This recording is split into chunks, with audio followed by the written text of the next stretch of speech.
Well, good morning, everybody. It is Tuesday. Oh, God, what day is it? The 16th of June. It has been quite a while since I've been on my YouTube channel, and there is a really good reason for that. We have, or not well, I guess we have been experiencing, and everybody's been going through the stay-at-home with COVID-19 and a little bit of other unrest that's happening around the world. And I have been actually concentrating on my Facebook page and doing live videos twice a week on Sunday morning and Wednesday evening, because I thought that I would just help my friends pass the time away.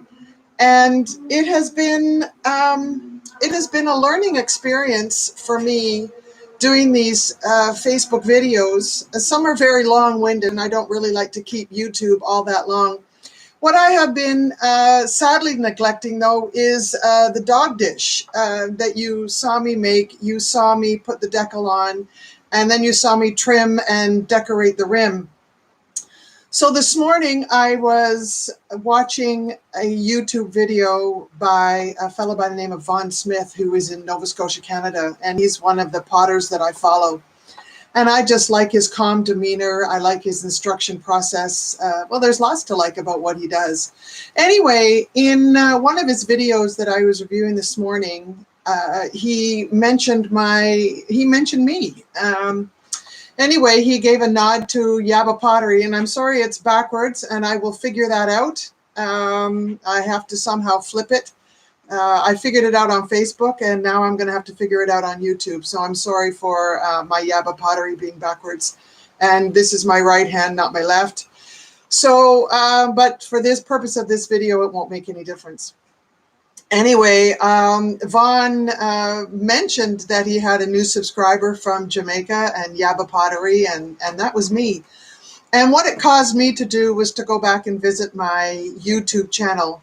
And so I have done that, and I see that it's been quite a while since I've been on and whatever. So I thought that I would just do this quick update video and tell you what's been going on at Yaba Pottery. Anyway, I've had a bit of a kiln meltdown. I had a crack in my lid, and I had put a winch strap around it to hold it all together, because the band that's on the outside of my lid holding it all together had actually cracked. Well, it just wore out because I live near the sea, and just in age, it just snapped one day.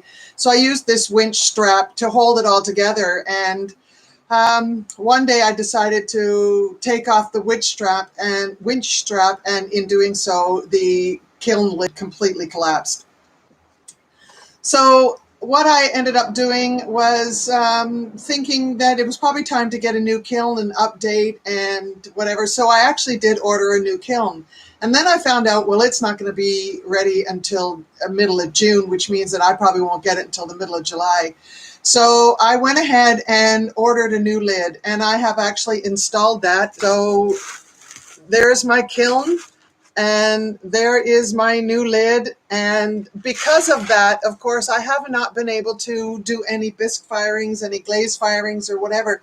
So really the production part of my business really just went to a standstill.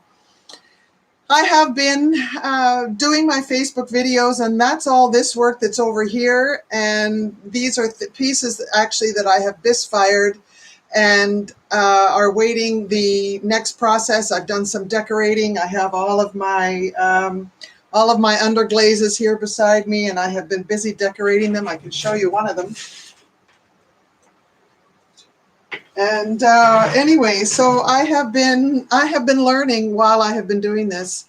Anyway, this is, of course, that says Jamaica. It's backwards, and I'm sorry, but the rest of the pot.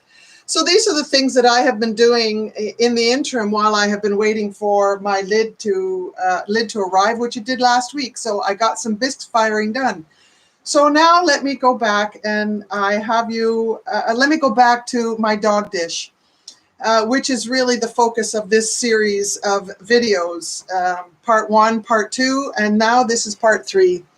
So anyway, I have now bisque fired, which means that I've put my dish and along with all these other pieces, in fact, there were 84 pieces in this particular bisque load.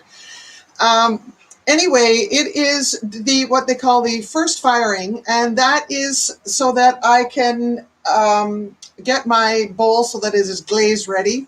It hardens it, so it's hard. But it is still porous. So when it comes time to glaze, the liquid of the glaze will get absorbed into the pot and leave the powder on the outside, which will then, in the next firing, will become glass and become a finalized piece of pottery. So you have seen me make this. There's really nothing more than the last time you saw me working on this bowl was when I put on I trimmed the bottom, and then I put on the underglaze on the rim to give it a little bit of decoration. So what did I do yesterday to this pot? I actually waxed the bottom, and that's why it looks a little green.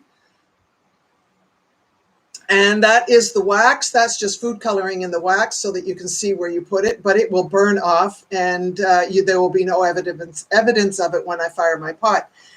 So that's all that stage 3 is. It's just the bisque firing. It is completed. So what I'm going to do next is I'm going to glaze my bowl, and then I will put it back in the kiln for its second firing. So I can show you the glazing process. It's not really very exciting, and it would take about 1 minute to show you how I glaze this bowl. But I have just this big bucket of clear glaze, and what I will do is just dip the bowl in, count to 3, take it out, and that's it. So I'm not going to bother show you that piece or that part of it, but I will show you it when it's finished, and that will be part 4.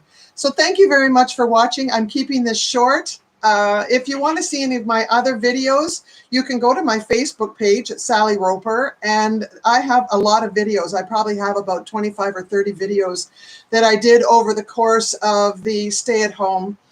And if you like this video, well, there's not much to like about it, funny enough. It's just very short, and I just really wanted to explain my absence and where I've been over the last few months, because I really have not been paying my YouTube channel any attention whatsoever.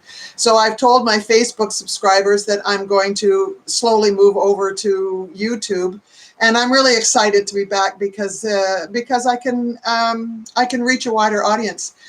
So if you like this video, please, it's funny for me to say this because I hear every other potter say it, but hit the like button.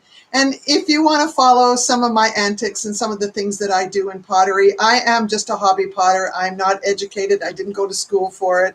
I'm going to be 65 this year. It's just something that I enjoy doing. It has enriched my life in very many ways. So if you want to follow my journey as we move along in the world of pottery, then please hit the subscribe button. And when I go live or when I post a video, you will be notified. So thank you very much for bearing with me. Thanks very much for supporting me and staying with me through this journey as we have done Dog Dish Part 3. So thanks a lot. Enjoy your day, and we'll see you in Part 4.